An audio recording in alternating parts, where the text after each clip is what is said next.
Before we start our last session of the day, I want to make some special thank yous. We have 4 editors-in-chief of the New England Journal of Medicine who are still alive. The 19th editor, Arnold Relman, who was editor from 1977 to 1991. Bud.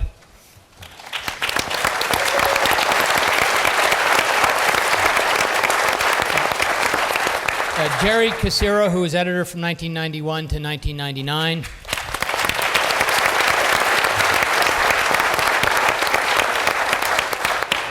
Marcia Angel, who was editor for 2000, said that she needed to visit her grandchildren, and I thought that was a really good idea, that they're the next generation and require important attention. But the journal has been successful because we have lots and lots of people who help to make it good. And today with us, we have 10 members of our group of associate editors and most of the members of our editorial board. So I want to personally thank you. I want to thank Greg Kerfman, our executive editor. Greg, see you out here.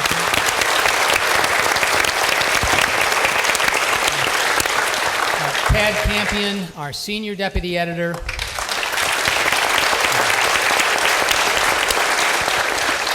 Karen Solomon, Julie Engelfinger, Bette Phimister, Mary Beth Hamill, John Jarko, Lindsay Baden, and Dan Longo, the deputy editors that do the majority of our work.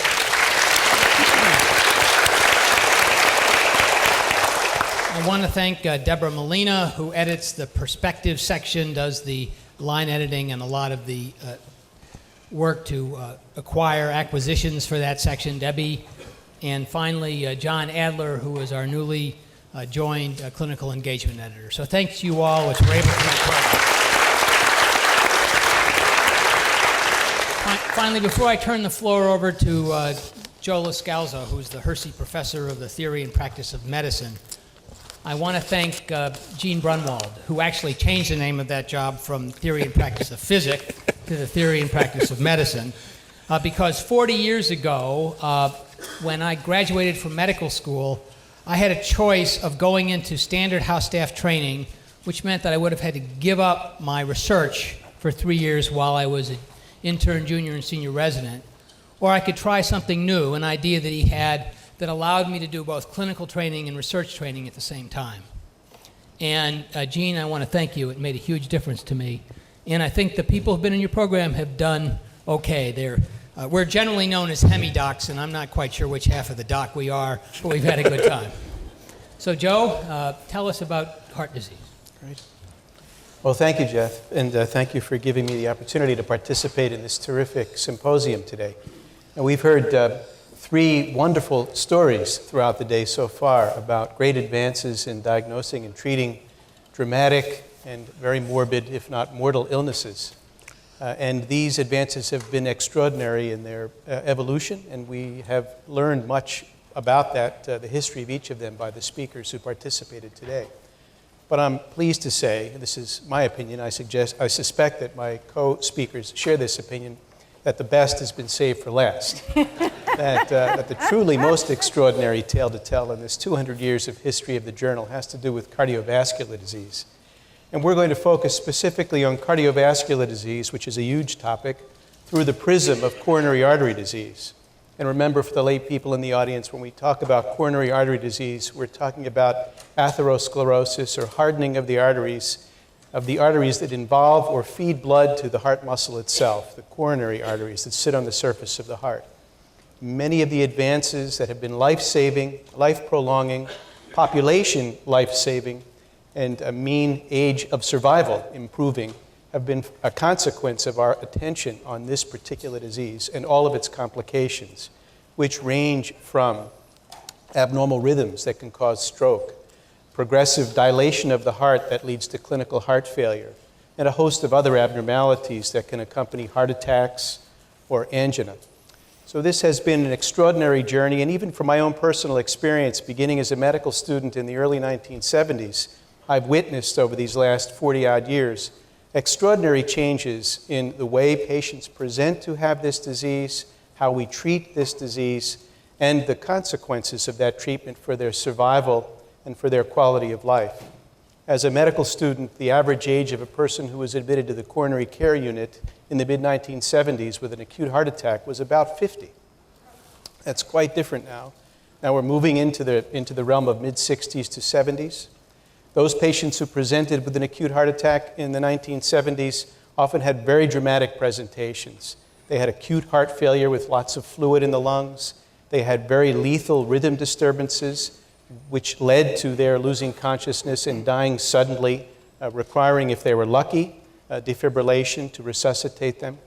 They had complications which led to leakiness of valves and chronic problems that were a direct consequence of those abnormalities that led to pretty terrible qualities of life after the heart attack if they survived it. Many of those terrible consequences and many of those very dramatic presentations, at least in the developed world, are much, much less common thanks to lots of the changes in technologies, treatment, and diagnoses that we'll hear a little bit about over the course of the next hour and a half. And I think none of us could think of anyone better to present the historical perspective of the presentation, diagnosis, and treatment of coronary artery disease than Gene Brunwald, who really has been a father of the field to many of us, if not all of us. His notion of how to preserve heart muscle, how to prevent it from dying and thereby improving the outcome of patients who have heart attacks, the strategies that have been used to save heart muscle and to recover function following heart attacks, those that we practice all the time, have been contributed to, if not conceived of, by Dr. Brunwald. So we're very grateful for what he's contributed to the field and to us as a society, and we'd like to hear his perspective. Gene?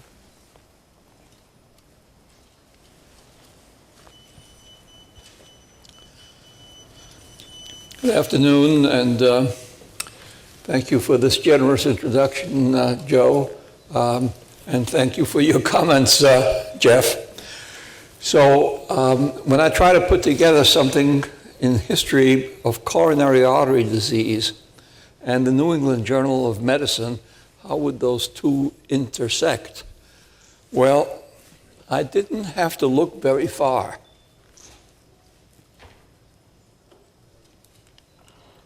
Oh, not working. Here we go.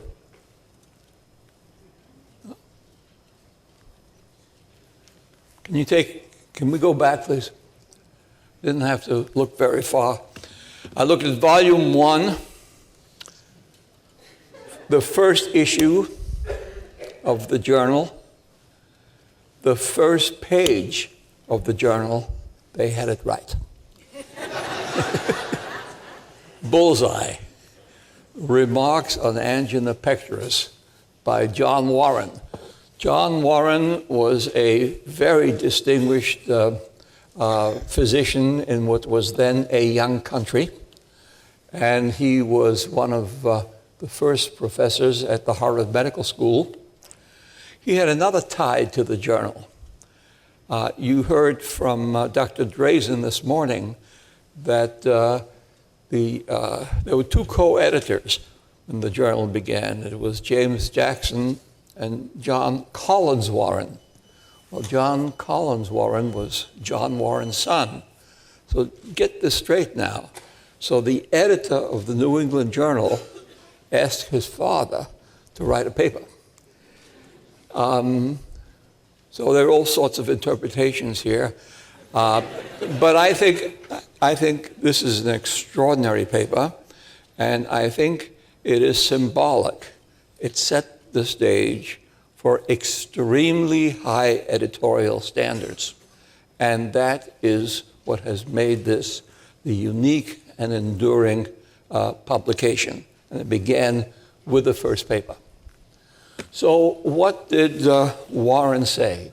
He said, in the month of April, 1806, wrote this in 1812, the Reverend James Neal, a clergyman from Greenland in the neighborhood of Portsmouth, New Hampshire, consulted me.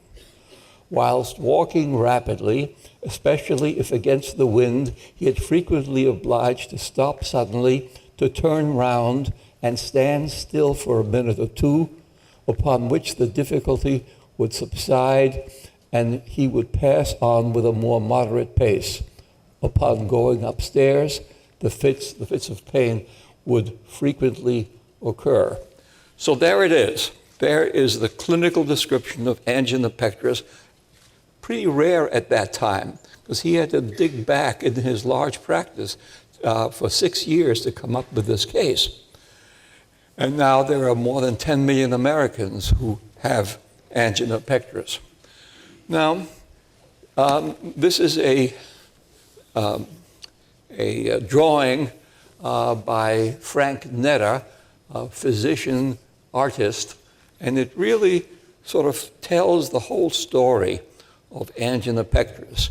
You see a middle-aged to elderly gentleman, a little stocky. He has just had a heavy meal in the restaurant. It's very cold out. He is walking into the snow, into the wind, and you see he has his hand on his chest because of the pressure that he's feeling. And the insert shows the typical distribution of anginal pain. So what is anginal pain? Anginal pain is the cry of the heart for more oxygen. So if we want to understand the heart's cry for oxygen, we need to try to understand what determines the oxygen balance of the heart. Well, like almost everything else, the oxygen balance depends on supply and demand. It's just like your checkbook or the country's checkbook. So what's the demand? Well, the things that determine how much oxygen the heart needs are showing up on the top at left. It's the heart rate, the number of times the heart contracts in a minute, the contractility, that's the vigor of contraction, and the pressure that that ventricle has to develop. And those three end up controlling the oxygen demand. And then on the supply side, you have coronary blood flow, because it's the coronary blood that provides the oxygen to the heart. And there are collaterals, and there are a number of things that can affect this, this supply. Now, the one we're going to focus on, and the one that is most important in disease, in coronary artery disease, is the one that is circled here in yellow: atherosclerotic coronary obstruction. So that impedes the flow of blood, diminishes the supply, and results in an imbalance between oxygen supply and oxygen demand, and that's what we call ischemia, an inadequate amount of oxygen.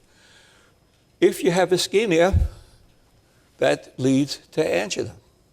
And if you have angina, if you have ischemia that's very severe and comes on suddenly, and there's a sudden imbalance between supply and demand, then you get to myocardial infarction. So how does all this come about?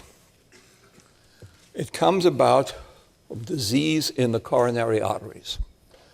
And here is a microscopic cross-section across the coronary artery of a patient who had angina pectoris.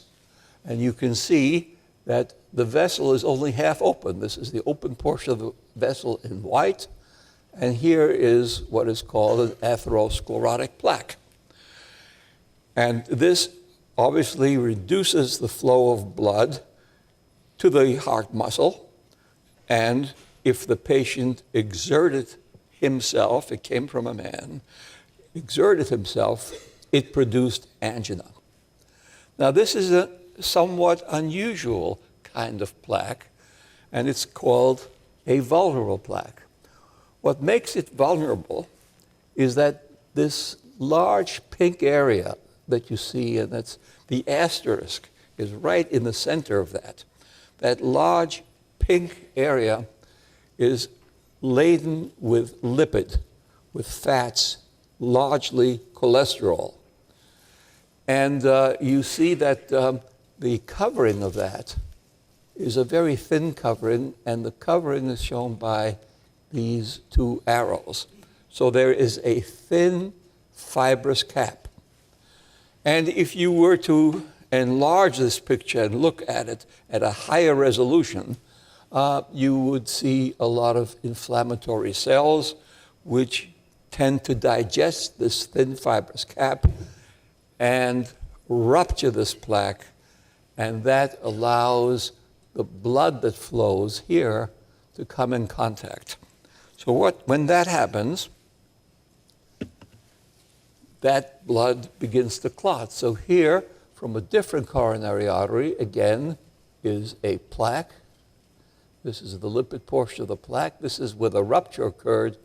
And here is a ruptured plaque with a thrombus. That's why we talk about coronary thrombosis. For many years, the terms myocardial infarction and coronary thrombosis were used interchangeably, but we shouldn't do that now. So that is how the two major manifestations, clinical manifestations of coronary artery disease come about. Now, we are celebrating the 200th anniversary of the New England Journal of Medicine.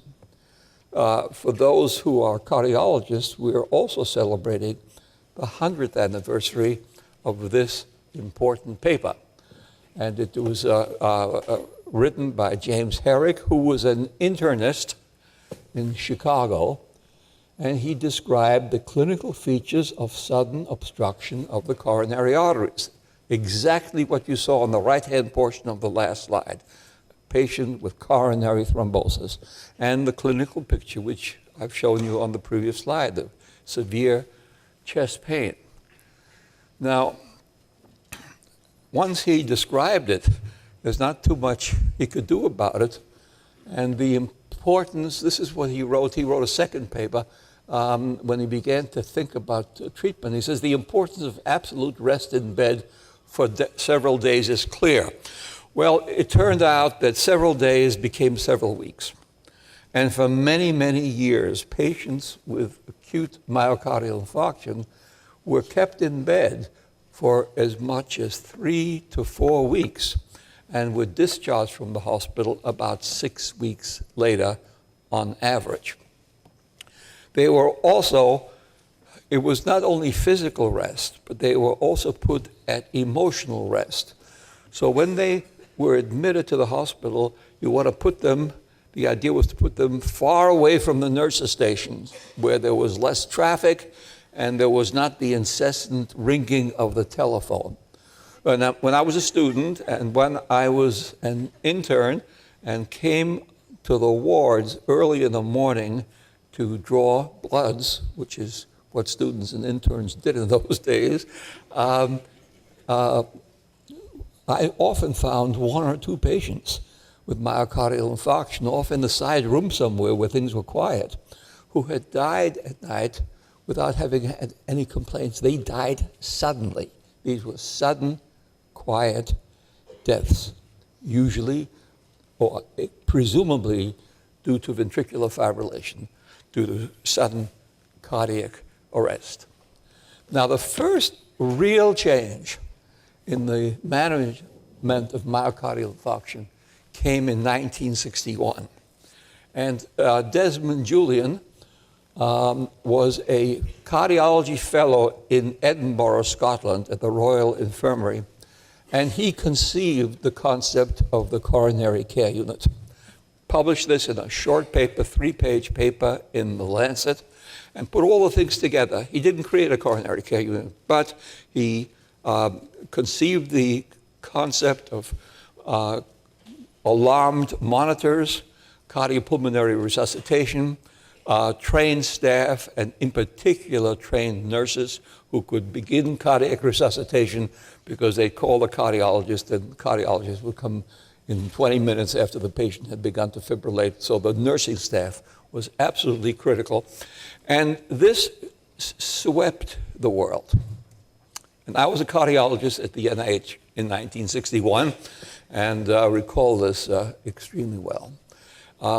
And it swept the world because it reduced the mortality of acute myocardial infarction from 30% to 15%. Never been anything like this. The most common cause of death in the industrialized world, with one idea being reduced in half. And by 1964, a hospital, general hospital, couldn't be accredited unless it had a well-functioning coronary care unit. Now, 15% is still a big deal. 1 out of 7 patients dying, that's not satisfactory. And why did those patients die? They died because they had pump failure, they had large infarcts. The amount of heart muscle that was killed was large, and the pump couldn't squeeze out the blood. So you had electrical failure, ventricular fibrillation, which was taken care of, but you had mechanical failure. And based on some animal experiments, people began to think, how can we open these coronary arteries? Well, Eugenie Chazov, in 1976, was the first to carry out myocardial reperfusion. That is to try to rebalance the supply and demand problem with myocardial infarction and get blood down through that occluded coronary artery. And this is the picture.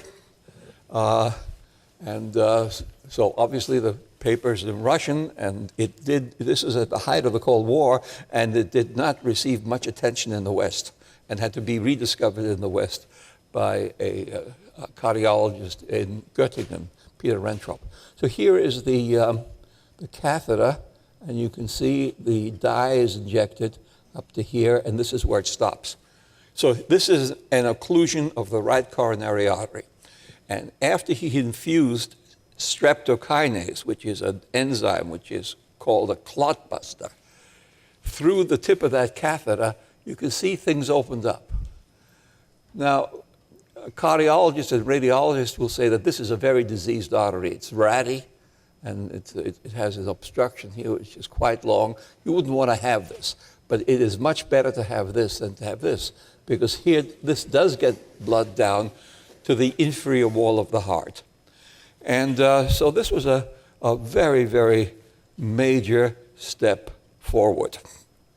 And it led to a number of other investigations. And our group called TIMI, which was organized by the National Heart, Lung, and Blood Institute, we showed that if you had an open artery, no matter how it was opened, you did much better than if the artery was occluded. And this was in a trial of patients who received 1 of 2 clot busters. So it didn't matter which clot buster you used. As long as it opened the artery, the mortality after a year fell from 15% to 8%.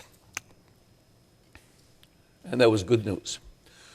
Now, if you're dealing with patients with coronary artery disease, I think basically, and you saw that on the Chazov slide, you need a roadmap of the coronary arteries. And for 45 years, since the work of Mason Sones at the Cleveland Clinic, the classic approach has been to do a coronary arteriogram. And this is one, and it shows at the tip of the arrow a marked narrowing, but not total occlusion, a marked narrowing of one of the major coronary arteries. Now, this is an invasive procedure. You have to put the catheter in through an arterial opening, and you have to then put the catheter and wind it into the coronary arteries and inject this radio-opaque dye and take a picture. Now, what's been happening more recently is there's been a great surge for non-invasive imaging. And I think this is very promising. It is almost there. So this is a CT angiogram, non-invasive. It's done by injecting dye and doing computed tomography and then a reconstruction. And here is the right coronary artery. There is a modest obstruction here, and this arrow points to a very severe obstruction. This is a big step forward. It's a big step forward because we don't want to subject patients to angiocardiograms. Here you can follow these patients non-invasively. Now, what can you do about it? Well, Dr. Grunzig in 1977 developed a technique of coronary angioplasty. It's very important. 600,000 Americans a year get coronary angioplasty. And what is involved here is passing a catheter that has a balloon near its tip through the coronary atherosclerosis. So the catheter, the balloon is folded, but it's in place. And then the operator inflates the balloon and basically squashes, sounds primitive, squashes the atheroma to the sides. And that was the technique developed by Grunzig, but a lot of patients, it either collapsed back again or developed recurrent atherosclerosis, and that's why in 1990, stenting came along. And stent is a wire mesh that holds the artery open. And now we we speak about this as percutaneous coronary intervention. That's what we're talking about. These three steps, PCI. And as I said, you have 600,000 Americans that get this. Now, if a patient has these that are very severe and they are in multiple vessels, then usually the best treatment is surgical. And I hope that we will hear something about this from a surgical colleague. Now, getting back to reperfusion of myocardial infarction, in the 1980s to now, there have been a series of progressive trials that have improved on this. They've improved on this, and there has been a reduction in 1986 of a 13% mortality, down now to about 2 to 3% mortality.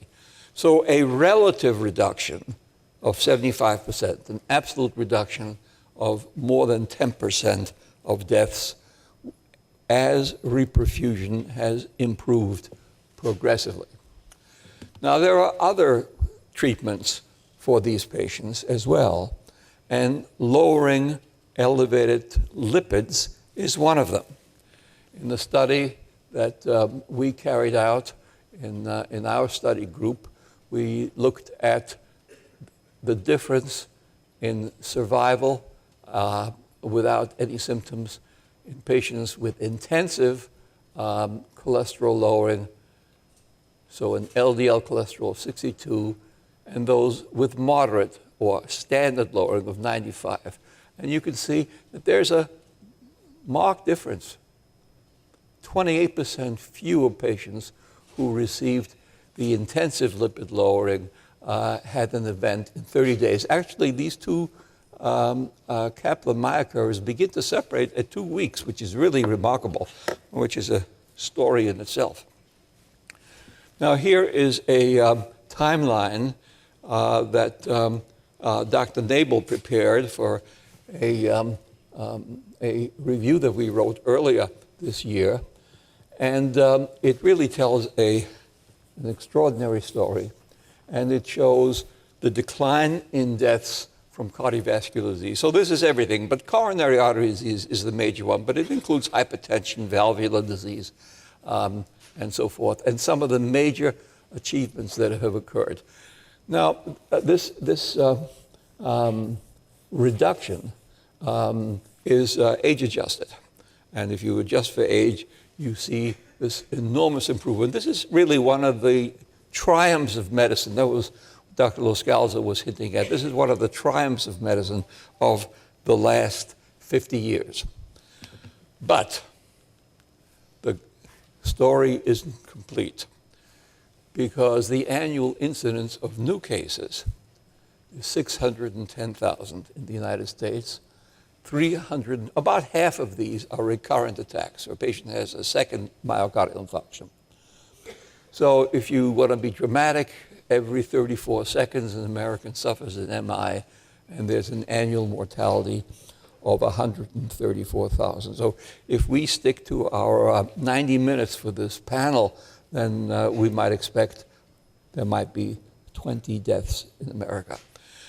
Now, Dr. Lo Scalzo really told us what's going on, because he said that when he was a student, that the average age of patients who came to the coronary care unit might be 50, and then now tends to be maybe 75. So we haven't solved the problem. We have given the 50-year-old man or woman 25 more years. But they still appear. In other words, this hasn't cured, it hasn't prevented it, it has delayed it. Now, it has delayed it by a very, very significant amount of time. But it's not over. So where is this going? We have to risk stratify our patients. And this comes from an interesting and important paper published in the New England Journal several years ago. And Dr. Kathesarasan at MGH and a large group of investigators developed a genotype score. And they devised, or they discovered about 20 genes that are associated to a small extent with myocardial infarction. And then they looked at a normal population in Scandinavia that had been, where the bloods had been drawn, and they were followed prospectively. And this shows their life expectancy. If they had 13 or more of these abnormal genes, a much larger percentage had coronary attacks or coronary death than if they had a small number. So this approach is helping to refine risk stratification. Talked a lot about high-tech things, and high-tech things we know can be effective, but they are also very expensive. And what we're interested in now is coronary artery disease prevention. And if you can remember A, B, C, D, and E, I think you've got it all together. A for aspirin, blood pressure control, cholesterol management, cigarette smoking cessation, diet, and exercise. And these are inexpensive. And if we think about the developing world, aspirin is pennies a day, blood pressure control has come off patent. Statins, most of the statins are now off patent and are quite inexpensive. So I think this is a very, very important direction in a global sense. Now, if you ask me which of these is the most important, I would circle cholesterol management, because I think that without LDL cholesterol, you can't develop an atherosclerotic plaque, no matter what your blood pressure is and no matter how much you smoke. And so therefore, a reduction of cholesterol, I think, and then there might be some debate and discussion about this.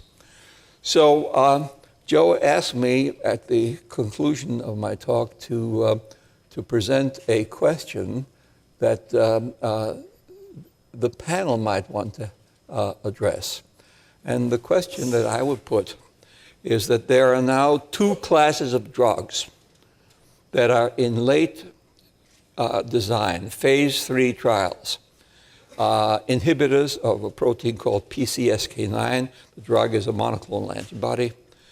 And inhibitors of cholesterol ester transfer protein. And that drug is a small molecule. They are capable of, when given on top of statins, of reducing the LDL cholesterol by another dimension. I mean, I showed you 62. That was done with high-dose statin. Well, you can now reduce it into the 20s. And the question is that the direction? Is this going to be useful? Or have we reached a plateau and now need to look in other places? Thank you very much.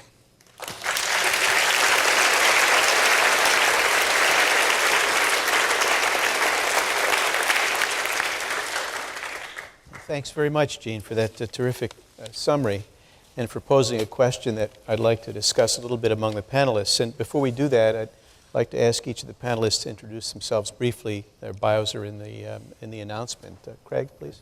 I'm Craig Smith. I'm the chairman of surgery at Columbia University. I'm an active cardiac surgeon. I do several hundred open heart procedures a year, about 2/3 valve, about 1/3 coronary, so I bring that clinical perspective. And I have to add, it's a thrill to be here. I've never actually set foot in Harvard Medical School before, and my mother will be thrilled when she hears I was accepted. Thank you. Amelia. My name is Amelia Benjamin. I'm a professor of medicine at Boston University. My ex-dean, Dr. Chobanian, is here in the audience and has done a lot for the careers of many of us. I work and am a lowly phenotyper is what I call myself. I'm a clinical cardiologist and attend in the coronary care unit, but I do my research at something called the Framingham Heart Study, which actually Bill Cannell back in the 60s coined the term risk factor. And so that's sort of a proud tradition that Boston University and the National Heart Institute, now the National Heart, Lung, and Blood Institute have sponsored. Thank you. Desmond. I'm Desmond Jordan. I'm a practicing cardiac anesthesiologist, internist, intensivist, and also a medical informaticist. I've had a personal experience when it comes down to heart disease, and I'm going to play the patient today. Thank you. Tom? Well, I'm Tom Luscher, and I'm really pleased and honored to be here because I'm one of the few non-Americans. To my defense, I can only say that I trained in the US, I like the US, and I also published in the New England Journal of Medicine. But currently I'm in Zurich. I'm a professor and chairman of cardiology, and I'm very interested in the vasculopathy of coronary artery disease. Thank you, Tom. So let's turn to the question that Dr. Bromwald posed at the end, and let me begin by asking Amelia, from your extensive knowledge of the epidemiology of coronary disease and risk factors, both common and rare, genetic determinants, environmental factors, what role do you think cholesterol plays? And would, if you had a magic pill or pills that could reduce it to near zero with no other effects, which is an important proviso, do you think it would make the disease go away? I sort of view that as a trick question. First of all, I would say that the way that epidemiology works is we're very good at predicting risk, but part of it depends upon how you get there. And so we know that the factors that lower LDL cholesterol, like appropriate diet and exercise, vis-a-vis coronary heart disease, really are without risk. So if you can get a low cholesterol down to 20 by a vegan diet, by getting regular exercise, et cetera, then I would say it's great. But where epidemiology doesn't translate as well is when we get into the medications. And so, you know, a medication may have a great effect in terms of the LDL, but there may be off target. And I know you said the proviso it won't have it, but a lot of times you can't have your cake and eat it too. Great, so that's a nice hedge, thank you. So Tom, from your experience as a vascular biologist and your knowledge of the molecular and cellular determinants of atherosclerosis, how realistic do you think this is as a testable hypothesis? Well, when working with animals, it's actually notable that, for instance, rodents, mice and rats, they don't get atherosclerosis even if they live to a rather high age for their species. And if you look at the LDL cholesterol in these animals, it's 7 milligrams per deciliters, and even in primates, it's like 50. So many animals have much lower LDL cholesterol, and they have considerably less atherosclerosis. Secondly, I think the trials that are very important and where many in this room have contributed, they are a bit short-sighted in a way. We only look at 3 to 5 years. We should rather look at lifetime risk. And if you look at the Framingham data, if you're 50 and you have neither an elevated blood pressure, a low LDL cholesterol, no diabetes, your event rate might be, for the next 30 years, that's what you're really interested in, is maybe 5%. If you have all of them, it's maybe 80%. So I think we should really consider lifetime risk as the platform we're discussing this issue on. Thank you. And Craig, from your personal experiences as a vastly experienced cardiac surgeon, over your career as a cardiac surgeon, have you seen differences in the nature of the atheroma you bypass? Are they less profound than they were in the past? I realize there's lots of reasons if there were differences you might observe. Do you think the treatments, the preventive therapies that we're administering fairly liberally to the population of patients we treat, do you think they've had an influence on the expression of the disease at the single point in time that you actually see it? It's a real subjective answer, of course, Yes. and it's complicated by the fact that when we bypass a critical obstruction, we don't see it. We're seeing the most normal vessel beyond it. I would say, just as a very subjective impression, even the quality of the normal vessel beyond has improved over my career. So, of course, this would be a wonderful thing to see. A direct assault on my lifestyle, of course, but I think I could. I got to stop operating someday, and I think I'd do fine if I, open a chain of fitness resorts for octogenarians. I'd be okay. I want to come back to a couple of the comments that Tom made just to get to Gene's question before we move on to Desmond. And I think it's certainly true that in carnivores, the average LDL cholesterol is about 15 to 20. And when my wife reminds me that I'm not eating enough, I remind her that lions only eat every 3 days, and they have LDL cholesterols of 25, and I'm trying to preserve my longevity to irritate her for a very long time. But more important, there was a very interesting study in ferrets, which are mammals, and these ferrets have baseline LDL cholesterols of about 15. They are, in the wild, of course, they're very active because they're always foraging for food. And when they're fed in captivity, most of them rapidly gain weight. They become sedentary, they become insulin resistant, they get fatty infiltration of the liver, and they develop the complications of diabetes, but not the vascular complications. Their LDL cholesterols only climb to 25. So while you can, with some of the treatments that Dr. Braunwald mentioned, these newer therapies used in combination, really try to approach this very low level of LDL cholesterol one finds in the wild in species related to us, it probably wouldn't, in my perspective, be without its own adverse consequences. And whether those consequences would influence the expression of disease in a different way or not would be a testable hypothesis. So let's turn to Dr. Jordan and ask if he would share with us his experience, which we're interested in hearing both from the perspective of the patient and the physician as patient, which is a different kind of perspective. I probably should give you a little background in terms of me being a physician and cardiac anesthesiologist, intensivist. I've been working in as an attending in the cardiothoracic intensive care unit for about 20 years. Even more time I've been an attending in the cardiac operating rooms.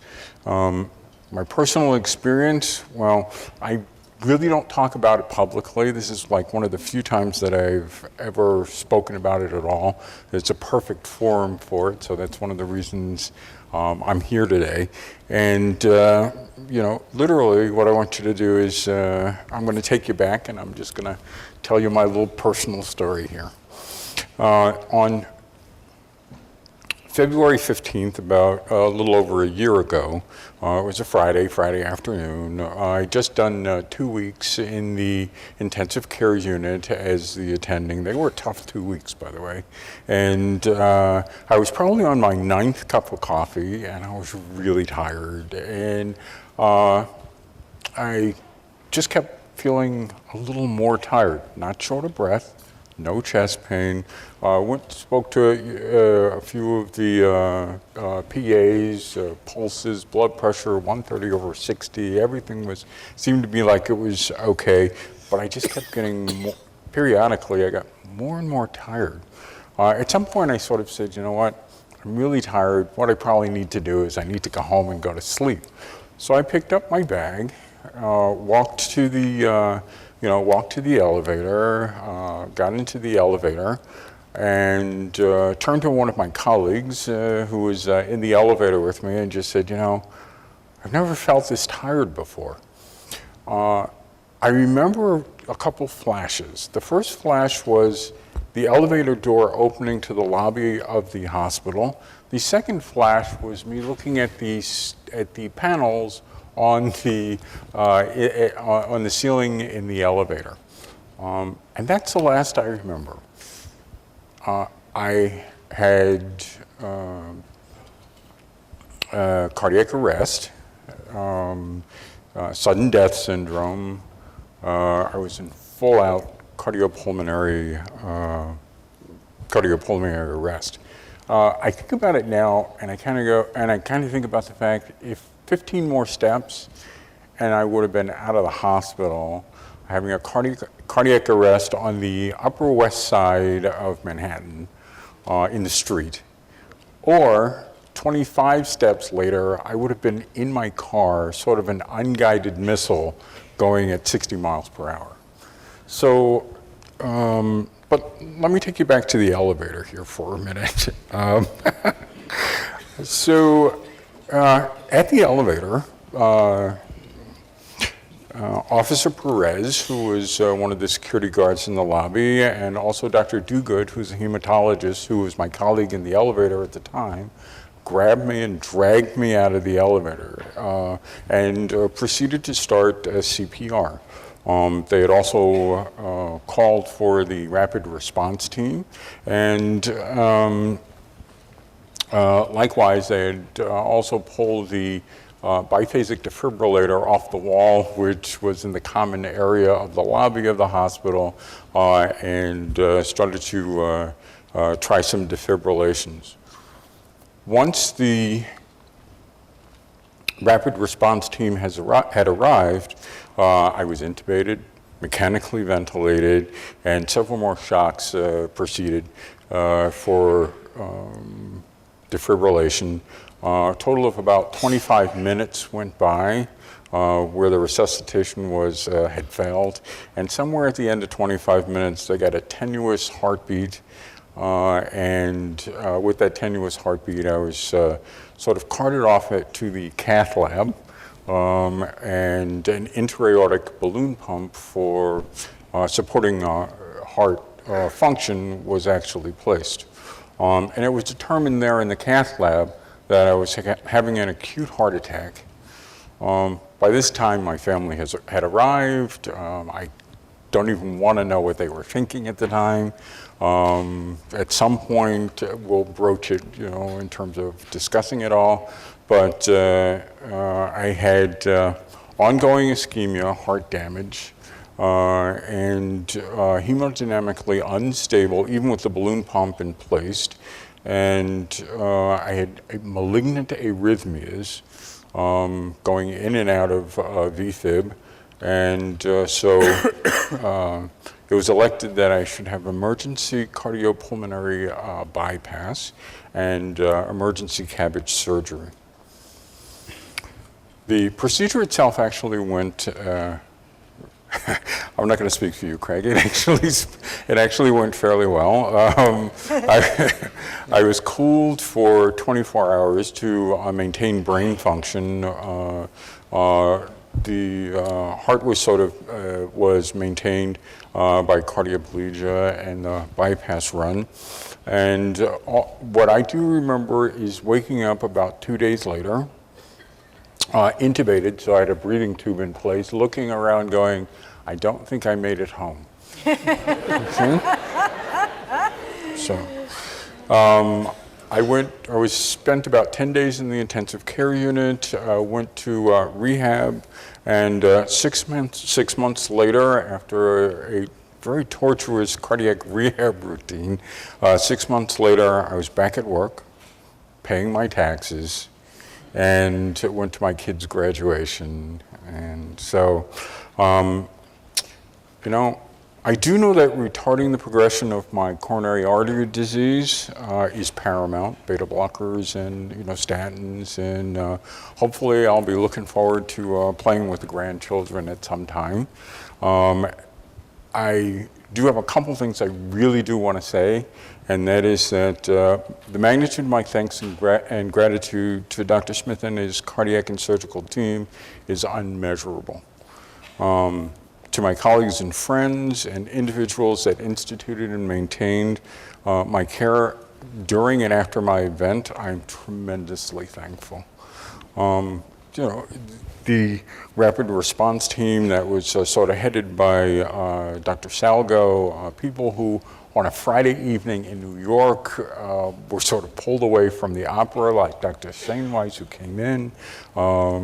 You know, Bonnie Archer and the ICU nurses, the cath lab, who stayed open late. I mean, I do this, you know, I've literally done this for years and years and years, and I know what it takes. It takes a lot of people who really will come in and they will give of their time and give of themselves. One other person I really want to say thanks to is Andrea Castellanos, who's one of the administrators for the hospital, who made sure that my family was comfortable and things, and they were very well informed. So, to end it up, special thanks to the New England Journal of Medicine, year after year, producing quality articles, poignant editorials, which supply the basis of patient management, protocol development, and individual clinician conformance. Conformance to good medical practice and appropriateness of care. I know full well without the defibrillators, the response teams, all those things that were in the editorials over years, I wouldn't be here now. And so thank you for letting me talk.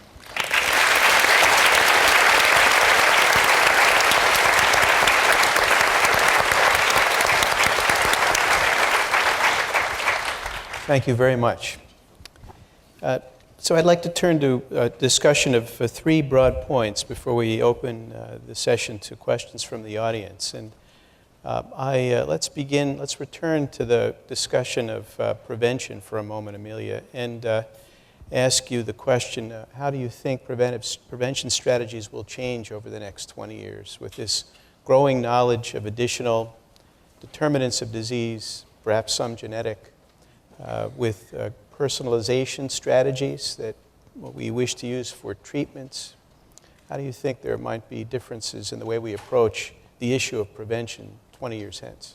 Right. Well, I think the slide shown by Dr. Braunwald of the genotype score, I think that the prevention, our knowledge of GWAT, I envision by the time I finish practicing medicine, probably I'm going to walk into my clinician's office, donate a tube of blood, and have my genome done. And it's going to tell me what are the things that I'm at, conditions that I'm at risk for, and more importantly, probably the first to cross the finish line in terms of the difference to everyday patients is going to be what medication do we use so that we treat the right patient at the right time in their disease at the right dose, so that we don't give medicines that are never going to work in a given individual to the individual, so that we avoid giving medications that have side effects or toxicity.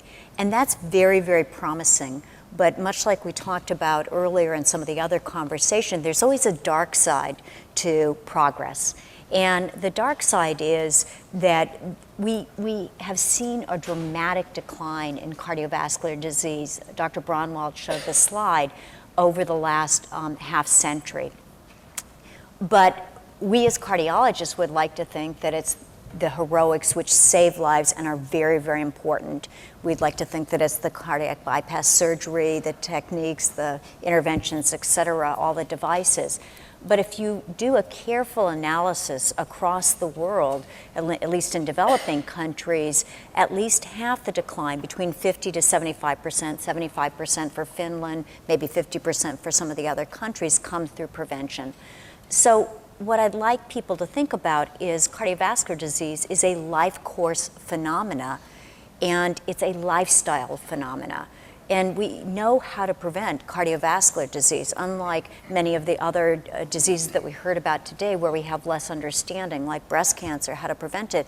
We know, we already saw the ABCDE that Dr. Braunwald showed us. So what are the opportunities? Well, there's an opportunity for primordial prevention. And what does that mean? That means the prevention of the emergence of risk factors. And how do we do that? With things that don't cost anything. Eating a healthy diet, maintaining an ideal body weight, not smoking, you'll save actually a lot of money, and getting regular exercise. Once risk factors emerge, then we can treat them through primary prevention. And then we have amazing armamentarium, the statins, the ACE inhibitors, et cetera, that really adequately treat risk factors. And of course, once people get disease, then we want to prevent the recurrence of a disease.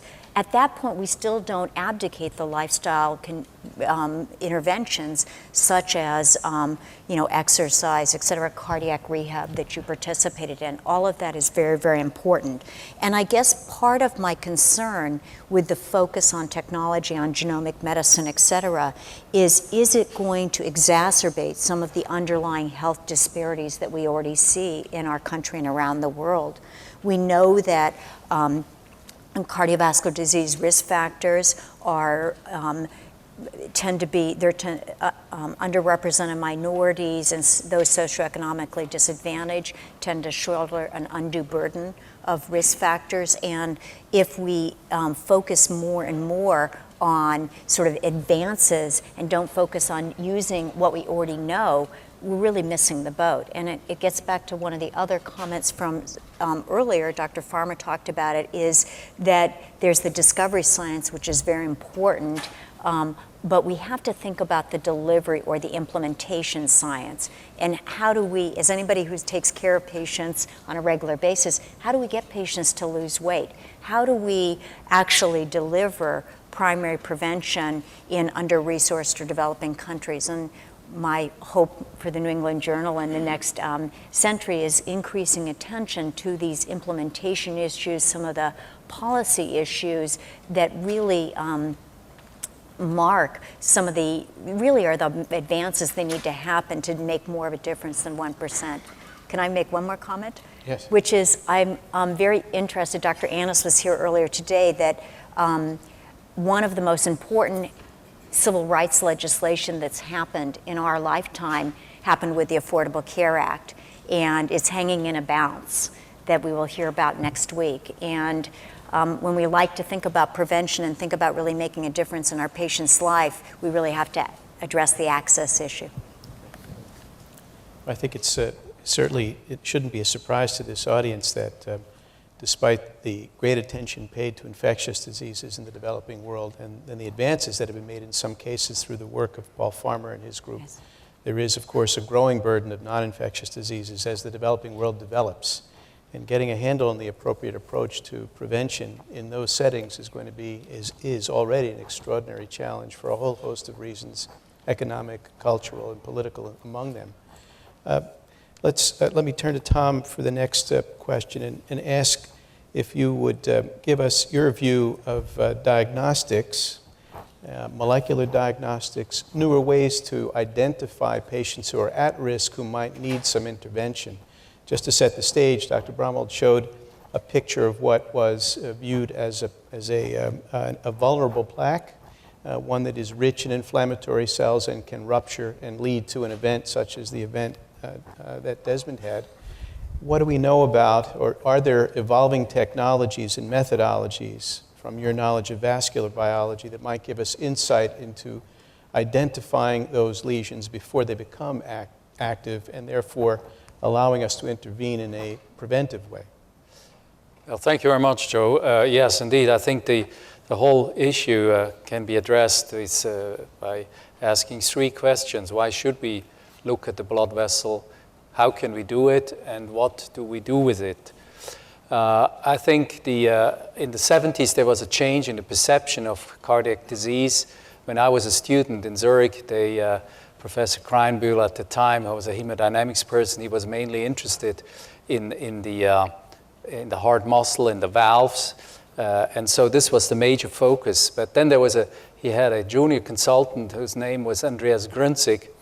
And he, for the first time, as mentioned by Dr. Braunwald in 1977, he went to one of his patients, and his neighbor has just been operated and had a hard time to breathe and had some pain in the sternum. And he's told him, I have a balloon that I made on my kitchen table, and I would like to stick it in your coronary arteries and reopen it, and then you can go home after a few days.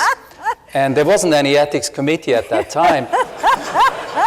And so he convinced him, and we show him every 10 years when we celebrate the 20th, the 30th anniversary of the invention of angioplasty in our hospital. So this really opened the door for cardiologists that the coronary artery is really what we should be interested in. So when I did finish my training, I went to the United States for further training to the Mayo Clinic.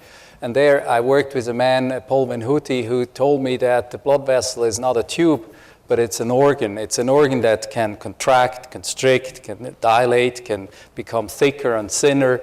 It can regulate the blood. It can form clots. It can trigger blood clotting or be antithrombotic in nature. And the whole seminal observation, of course, came from Robert Furchtgott, who got the Nobel Prize later on for the discovery of nitric oxide.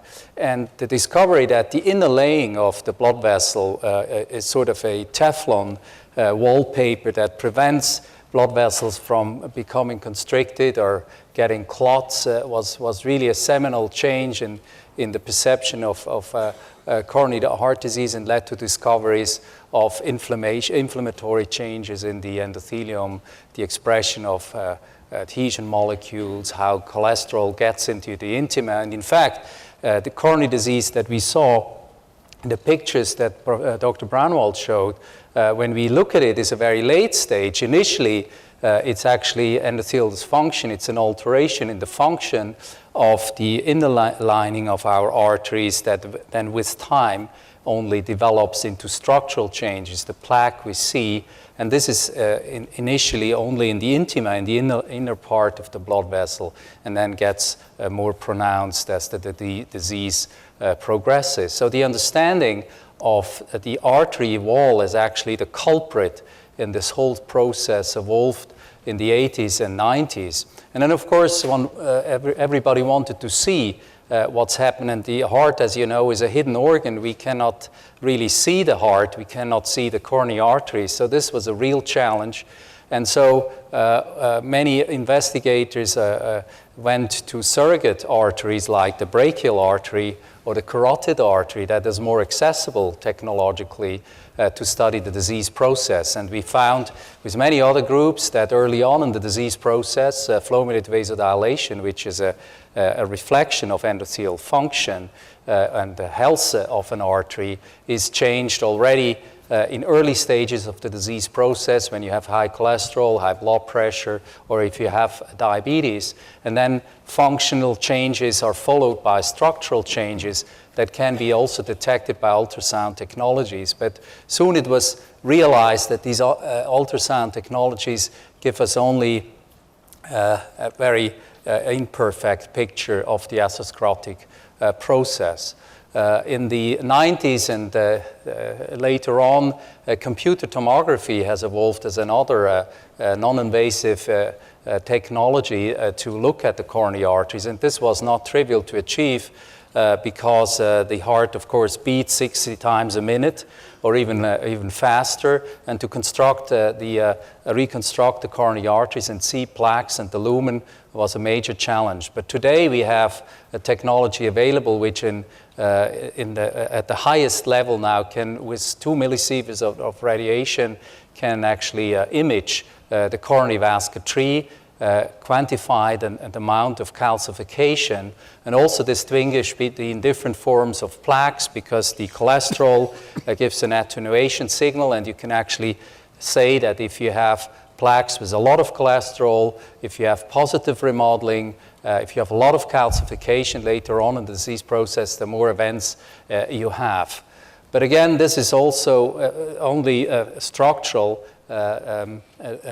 imaging of the artery. What we really want in the future is also to look at the biology. We would like to see the biology of the blood vessels, and there are attempts to get further into that direction. With MRI, we can, without radiation, now, at least in the carotid, in the coronary arteries, it has been a promise for many years.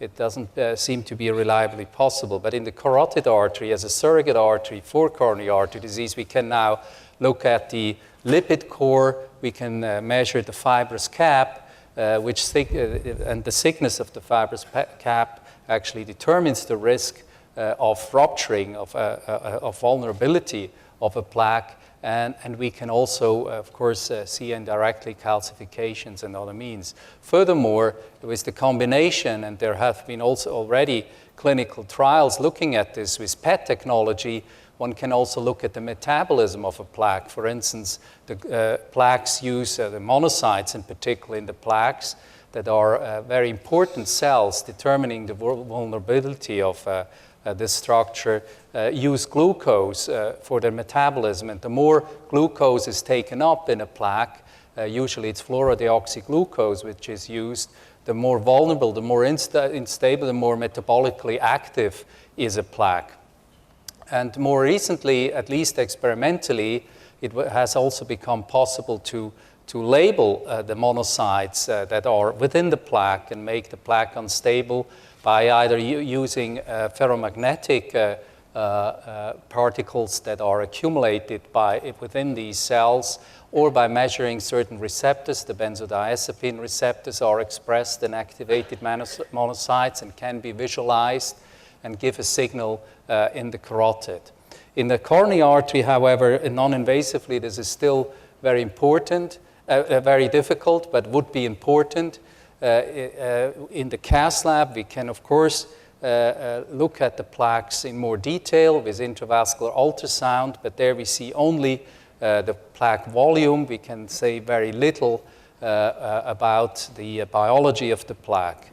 The most recent advance is a laser-based technology, which is optical coherence tomography, whereby a catheter is pulled back within the coronary artery, and where we can look at the inner structure of the blood vessel with great resolution, and we can look at the cap of a plaque, how thick it is. We can even measure it, and there is initial data showing that indeed, if you have thin fibrous caps in your plaques, you're more likely to have an event. So I think at this point we can visualize plaques quite consistently. In the heart, there still, I think the imaging of the vulnerable plaque is the new frontier to do these more reliably and more precisely and at the biological level in the future. The question is, what do we do with this information? Because we could say that we measure just cholesterol and we give a statin and we just gave high-dose statins. Why should we measure this? I think excuse me, just if maybe we could hold that question, because I'd like to turn that question to Craig for a moment, just to move things along. And I want to highlight two points you made, and one that actually is analogous to a point that was made in the breast cancer session. The first is, as you were discussing where we image plaques, you were referring to vessels outside the coronary circulation. And I think that's an important point to make, namely that the disease is a systemic disease that affects all aspects of the vascular tree. And this is analogous to the concept that I think Bob Mayer made about breast cancer, that it's not so much, or one of the panelists, that it's not so much the organ in which the disease is first manifest, but the fact that it is a systemic molecular, cellular, and genetic process that may be influenced by some environmental variables. The important concept to emphasize. The third point I'd like to make is that in contrast to what many non-cardiologists think our profession's all about, namely we're a band of plumbers who look at all vessels as tubes that we can open up or electricians in the case of the electrophysiologists who fix rhythm disturbances. There are so-called cognitive cardiologists. Tom is one of them, who gives lots of thought to the dynamics, the biology of the blood vessel, and how that biology influences the expression of disease and how it can be modified to prevent or reverse disease. So thank you, Tom. Let's turn to Craig now and ask you to give us a bit of a view of many of the evolving technologies that have blossomed over the last few years, not just those in your own field of cardiac surgery, but also in interventional cardiology. And I'll set the stage by saying that yesterday there was a press conference held at our institution at the Brigham to announce, with of course the patient's consent and participation, the first total artificial heart implantation here in New England with the newer devices. While there have been 1,000 of these implanted around the world, we are a little more conservative here, so we took our time to think about it, but fortunately the patient's done well. This is yet another example of generational changes, since this device is not new in concept, of course, the first of which was developed in the 60s. So perhaps you could give us a little historical flavor about technologies and what direction you see them heading in cardiology. Okay. Yes, I couldn't help noticing that Boston Globe article about the first total artificial heart here, and I thought, yes, up in those bucolic provinces north of Westchester, they've put in an artificial heart. That was great to see. We've only done 3 at Columbia of that particular version, so I won't be too high and mighty. I had to mention in passing that Desmond was much too self-effacing, as usual, to mention that he was the person I handpicked to put President Clinton to sleep, so that's the kind of cardiac anesthesiologist he is, too. I also couldn't help noticing that I'm one of only 3 surgeons in the faculty, and 2 of the 3 were OBGYN. You know how we feel about them. So, and then when Dr. Brownwald went from 1961 with the CCU to 76 with streptokinase and 77 with Grunsig, without mentioning the invention of coronary surgery in 67, I thought, I'm in for a long afternoon. Perhaps not. What I thought I would focus very briefly on is the strategies available for the people who escape all the great prevention, all the great direct therapies, medical treatment, and so forth, coronary surgery, PCI, and so on, and end up with untreatable pump failure. And that falls under the general heading of mechanical circulatory assistance. So for the benefit of those who don't follow this somewhat arcane technical subject, mechanical circulatory assistance really started around 1984.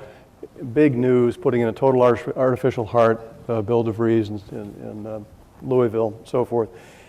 That was an experience that got tremendous attention, but of the first 5 patients, only 2 lived past 6 months, and none of them survived 21 months. So really rather dismal. Attention shifted to what were called ventricular assist devices, and there are some distinctions that are important for you to recognize. That's left ventricle versus right ventricle. The total artificial heart obviously treats both ventricles. That's one of its issues, but nonetheless, treating the left ventricle had a great deal of appeal and could be done more simply. Treating the right ventricle independently, also more simple. This gets into whether this is external or implantable. Many of the temporary left assist devices are external and rather temporary, but can be very effective. Another issue that will come up in conversation is temporary versus chronic, and at one extreme, destination therapy as a variation on chronic. And then within that designation of temporary versus chronic is the bridge notion. So mechanical assistance is often used as a bridge, and what's it a bridge to? It's either a bridge to transplantation or a bridge to recovery. Now, classically, what we'd love to see is bridge to recovery is the rarest, and that occurs in 5 to 10% at best under current conditions. So if you heard the term bridge, that's what they're referring to. Destination therapy is a very interesting and growing area where the assist device is really considered to be, I shouldn't say terminal event, but the ongoing support for the rest of a patient's life, therefore destination. I won't say a thing about ECMO, which ECMO, extracorporeal membrane oxygenation, which falls in the same family. It's very interesting and changing rapidly, but not quite so much the subject for today. I'm really going to only focus on 3 subdivisions of this. That is, what has already changed since '84, and what hasn't changed, and then what's new and exciting on the horizon. So under the heading of what has changed, I think the single most interesting and important development in this technology was the abandonment of pulsatility, or conversely, the acceptance of non-pulsatility. So the original devices, the total heart and the left ventricular assist devices, were pulsatile because we thought pulsatility was, we've got it must be necessary. What we've learned, it took 15 or 20 years, but what we've learned is that pulsatility may not be necessary at all, and non-pulsatility brings with it tremendous advantages. So a lot of the exciting work that's happened in the last 10 years, one of the important trials that was published in the New England Journal of the HeartMate 2 system, which is non-pulsatile, derives from the fact that adopting non-pulsatility made the devices much smaller, no valves involved. The original devices, because they're pumping blood, have to have valves. Smaller, no compliance chamber issues, so a great simplicity was achieved. The other thing that has changed is that the frequency with which these are done is much greater than it was then. In 2011, there were 4,600 chronic device implantations around the world, which is up from 1,900 in 2007. In the US, there were 3,200, up from 1,300 in 2007. In the US, heart transplant volume, which is the alternative for terminal heart failure, has been pretty steady at about 2,300 a year for the last many years. So this kind of treatment is well ahead right now of transplant, which is not widely known. At Columbia, where we are, it's not what I specifically do, but we are one of the most active centers in the country and the world, have been for a long time. In 2011, we did more than 100 chronic assist devices. We do 75, 80 heart transplants at the moment. And for 2012, we're on a pace that will put us above that. And right now, it looks like it'll be about 80% destination therapy. So quite a change over the last decade or two. Now, what hasn't changed? There's important things that haven't changed at all. One is that the need imbalance is still tremendous. So the U.S. has been averaging maybe 3,000, 2,500, 3,000 heart transplants a year for a long time. The supply of donors is clearly limited. There are about 500,000 new cases of heart failure every year. So huge imbalance in need. Not every heart failure patient needs an assist device or transplant, of course, but the numbers speak for themselves. The other thing that hasn't changed at all is that there are device-specific complications and limitations. So the total artificial heart, and the one that was done at the Brigham just the other day, is relatively old technology. 4 valves, 4 mechanical valves. It's large. It has to be, the BS, the body surface area, has to be greater than 1.7, so it's a relatively large thing. No way to miniaturize it. It is currently dependent on some other technology, the drivers, the things that connect through lines going through the skin to the mechanics that run the thing. There are only 32 drivers, called the Big Blue, for this device in the world. So when you want to do one of these things, I'm sure the Brigham went through this, you get in touch with the company and they bring one. We did one a couple of weeks ago. They brought one, they were bringing one from Seattle. They brought one of the Big Blues to Columbia. It arrived and we discovered it was not working. So we had to delay the case for a day, and they brought another one from Colorado. So there are only 32 of these to go around. So this is a significant piece of technology with major limitations.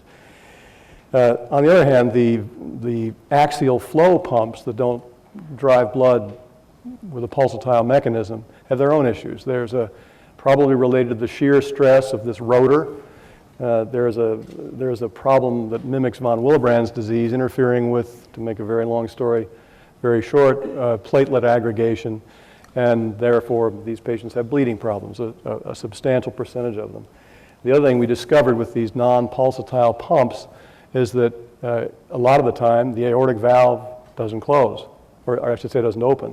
So pulsatility kind of puts the valve to sleep. It's not being pulsed open. And what happens? The valve leaflets fuse at the edges and get fixed open so that aortic regurgitation becomes a significant problem. So these are little things that limit either approach. In terms of what's hot and what's next, Maybe you could just save Sure. that comment, I'll Craig, save it. because what I'll do is ask Yeah. everybody to give us a sentence worth of what they feel is hottest in the areas that they're most familiar with. But before we do that, in the interest of time, let's see if there are questions from the audience. Up top. My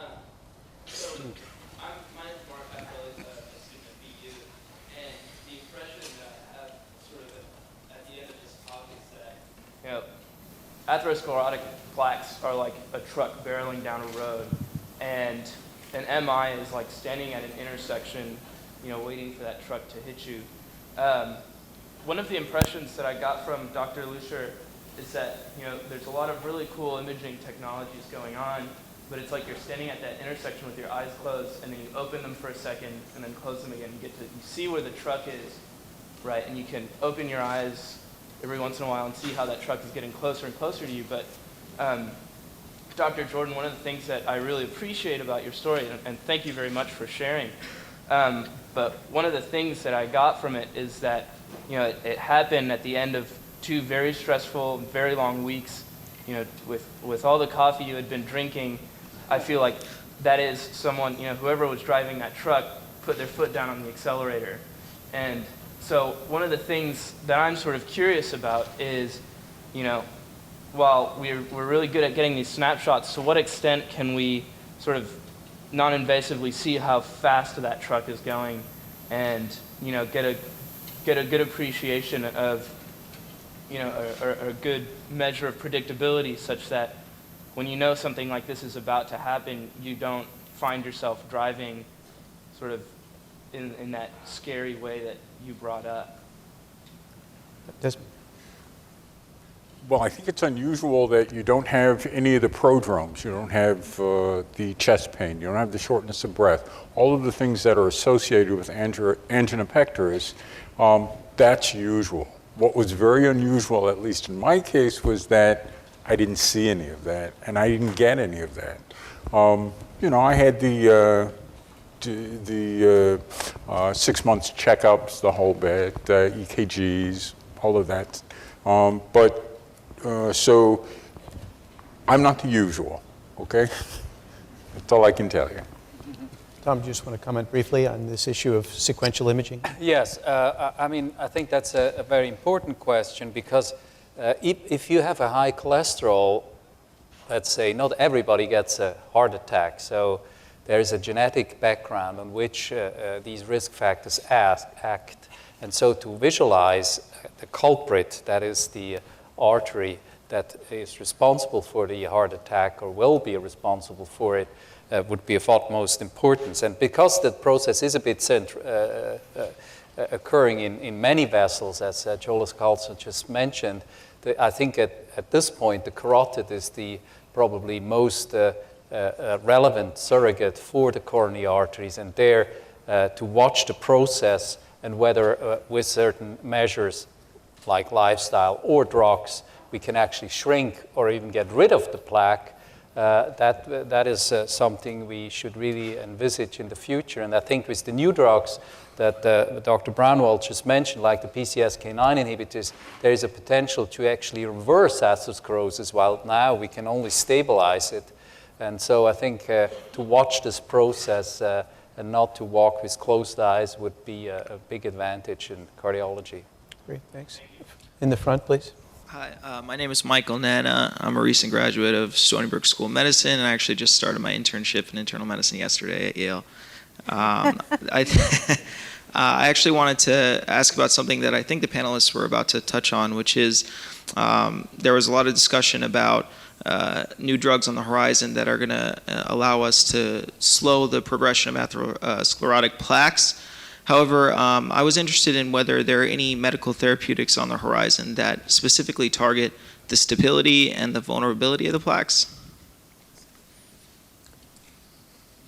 The simple answer is no. But it's a very important challenge for the community. And the problem, of course, is that we can't identify them before they become active sufficiently well, and the animal models are just not good enough mimics of what happens in humans. But it is a key issue, and if you could argue there are theoretical ways by which you should be able to do that. If you were to enhance the fibrotic response and limit the weakening that might occur with protease release from inflammatory cells in the plaque, that should stabilize it. If you could minimize the number of inflammatory cells in the plaque, that should stabilize it.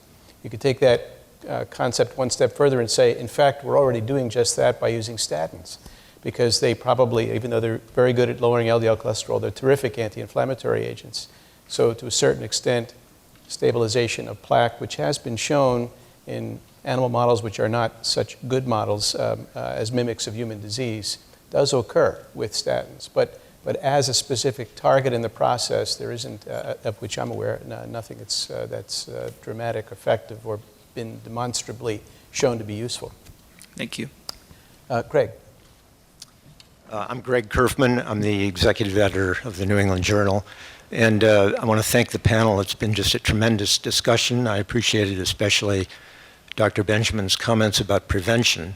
One of the cardinal principles of prevention of coronary disease that we all learned in medical school was that high-density lipoprotein levels have an important role, and the higher you can drive them, the better off you will be. Then along came the cholesterol ester transfer protein inhibitors, which are now under very intensive study, which can drive HDL levels higher than we've ever imagined. And yet, there are some pretty serious questions about the clinical endpoints that we're beginning to see in some of the trials with these drugs. And I wonder if any of the panelists want to comment about the HDL hypothesis. What is the status of this cardinal hypothesis? And what is the status of these drugs? I think that's an excellent question, and I think it really gets to the point that I was trying to make earlier, is that part of it depends on how you get to your HDL. If you get it through genetics, if you get it through a healthy lifestyle, good diet, et cetera, it's great. But unfortunately, we know so much about intermediate endpoints a lot of times don't translate into better outcomes. And so looking at the HDL cholesterol as an intermediate endpoint, it didn't work out that way when we got to the randomized controlled trials. So we always have to be a little careful extrapolating from the epidemiologic data. So do we have one more minute? Okay. The man with the hook is at the podium, so have to be careful. So I'd just like to ask each of the members of the panel to give in one sentence what you think the most exciting development is on the horizon that you feel will be an important determinant of the future treatment, diagnosis, or prognosis of coronary artery disease. Greg? Well, finishing up the theme I had started with mechanical assistance, by far the most exciting thing is the miniaturization of these tiny little rotors. It's amazing what's going on, and they will become more and more implantable and truly percutaneous before too long. Thank you, Amelia. What is the reality, or is what is my fantasy? My fantasy is that we'd have universal access to care, and I think that in and of itself would make a huge difference.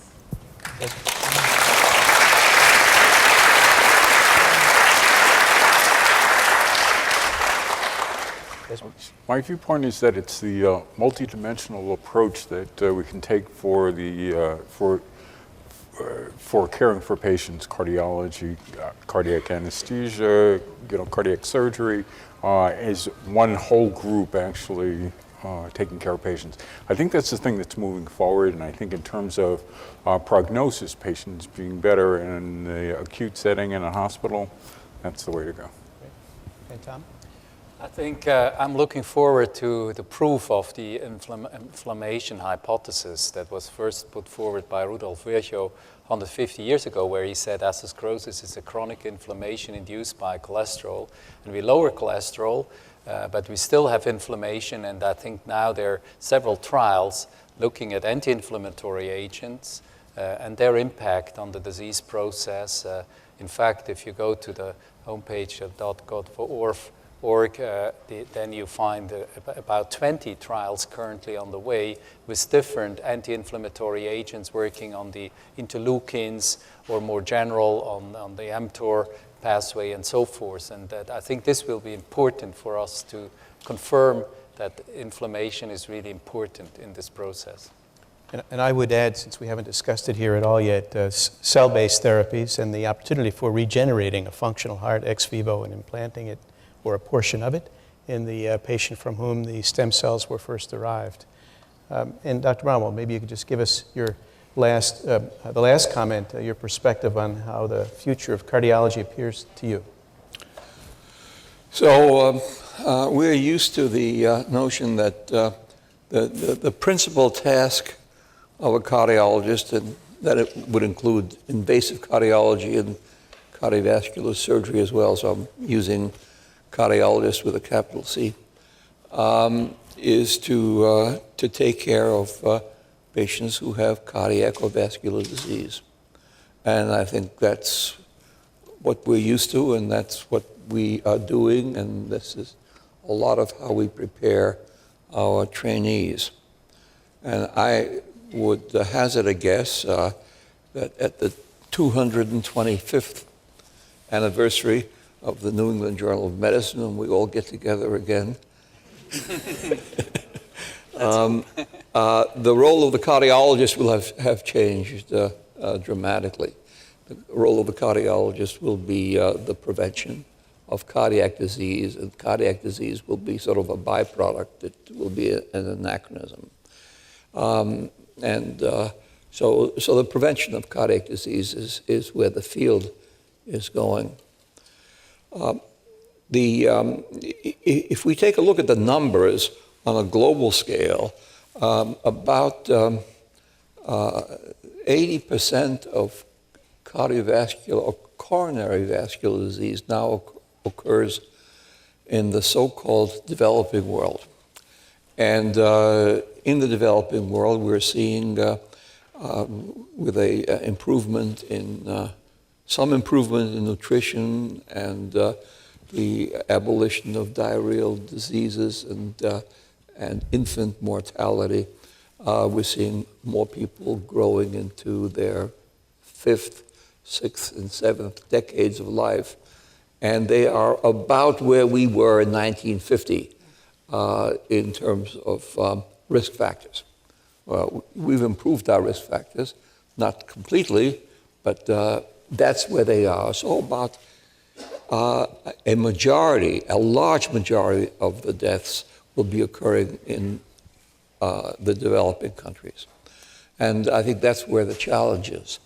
Now, something that hasn't come up, and I really don't speak as an expert, but I am very interested, and there's no silver bullet, but I'm very interested in the poly pill. The poly pill, for those of you who haven't heard the expression, is a tablet that has multiple drugs, low doses of. You can formulate it a number of ways, but the most logical would be for adults over 50 with low-dose aspirin, a low-dose long-acting thiazide, ACE inhibitor, and a low dose of statin. That, if it were put together, could be extraordinarily inexpensive. That doesn't take the place of lifestyle at all. As a matter of fact, people who go on that then must be encouraged to have lifestyle changes. And I think that could have a global impact and be realistic in terms of the costs. Thank you. Well, I'd like to thank the panelists for a terrific discussion.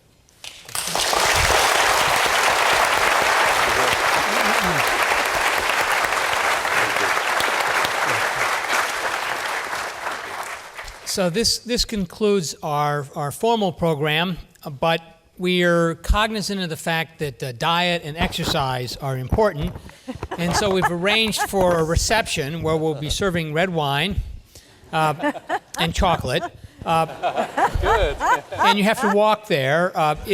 But if you're unable to walk there, we have a bus. So the reception is at the Museum of Fine Arts, which is a half a mile from here, and I'll be walking there along with others who know how to get there, leaving at 5:30 from the front of this building. There will be also a bus that will run a continuous loop. If you walk there, you enter on the Fenway side. If you're on the bus, you'll enter on the Huntington Avenue side. The reception is in the Koch Gallery and Rotunda. Make sure you keep your badge, because with your badge you will receive a ticket to the Museum of Fine Arts, which allows you into all the galleries.